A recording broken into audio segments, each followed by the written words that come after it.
আসসালামু আলাইকুম। আজকের এই ভিডিওতে আমরা নয়েরকে নিয়ে কিছু কথা বলবো। সো এই নয়ের কার্ডটা কেমন হবে সবকিছুই থাকছে এই ভিডিওতে। সো ভিডিওটা শুরু করার আগে একটা রিকোয়েস্ট, যারা এখন পর্যন্ত চ্যানেলটিকে সাবস্ক্রাইব করেননি কাইন্ডলি চ্যানেলটিকে সাবস্ক্রাইব করে দেবেন। এই বক্সে যতগুলো প্লেয়ার রয়েছে তার ভিতরে অন্যতম সেরা প্লেয়ার হচ্ছে এই নয়ার। যাদের জিকে নাই তারা অবশ্যই তো ট্রাই করবা। ভালো যাদের জিকে নাই। কার্ড টাইপ হচ্ছে ট্রেন্ডিং এবং এটাকে যদি আমরা বলি যে প্লেইং স্টাইলটা হচ্ছে অফেন্সিভ গোলকিপার।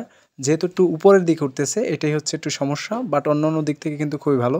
যেমন জিকে রেস, তারপর হচ্ছে রিফ্লেক্স, জিকে রিফ্লেক্স, তারপর কিকিং পাওয়ার, জাম্পিং তো থাকছেই, ফিজিক্যাল কন্ট্যাক্টও আছে এবং এটার ফর্মের দিক থেকে আনওয়েভারিং ম্যাক্সিমাম টাইম অর্থাৎ বেশিরভাগ সময় কিন্তু ও ফর্মে থাকবে, ঠিক আছে।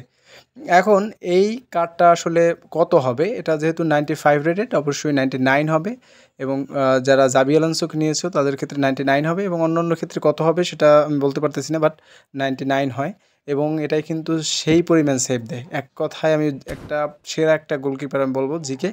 আমি এখন পর্যন্ত একে খেলিয়ে কিন্তু অনেক ভালো পারফরমেন্স পাইছি, ঠিক আছে। এখন এই কার্ডটা আমি যদি দেখাই তোমাদের, সিম্পলি আমরা চলে যাচ্ছি গেম প্ল্যান, আমরা চলে যাই এবং তোমরা যে নয়েজটা শুনতেছো বাহিরের, আমি জাস্ট বাইরে বসে ভিডিওটা করতেছি প্রচুর গরমের জন্য। সো এখন দেখতে পাচ্ছ এটা হচ্ছে 99 রেটেড এবং এই কার্ডটাকে তোমরা অবশ্যই ট্রাই করবা। আমি বললাম আবারও, তোমরা অবশ্যই এই কার্ডটিকে ট্রাই করে দেখবা, ঠিক আছে। সো ভিডিওটা এই পর্যন্তই ছিল। পরবর্তীতে কোনো ভিডিওতে দেখা হবে। সেই পর্যন্ত সবাই ভালো থাকবেন, সুস্থ থাকবেন এবং কাইন্ডলি লাইক করে দেবেন, কমেন্ট করে জানাবেন কারা কারা এই কার্ডটিকে পেয়েছো এবং যারা পাওনি এখনও তারা সিম্পলি তোমরা এখানে স্পিন মেরে দেখতে পারো। যদি পেয়ে যাও তাহলে তোমরা খেলাইয়ে দেখবা যে কী পরিমাণ সেভ দেয়, ঠিক আছে।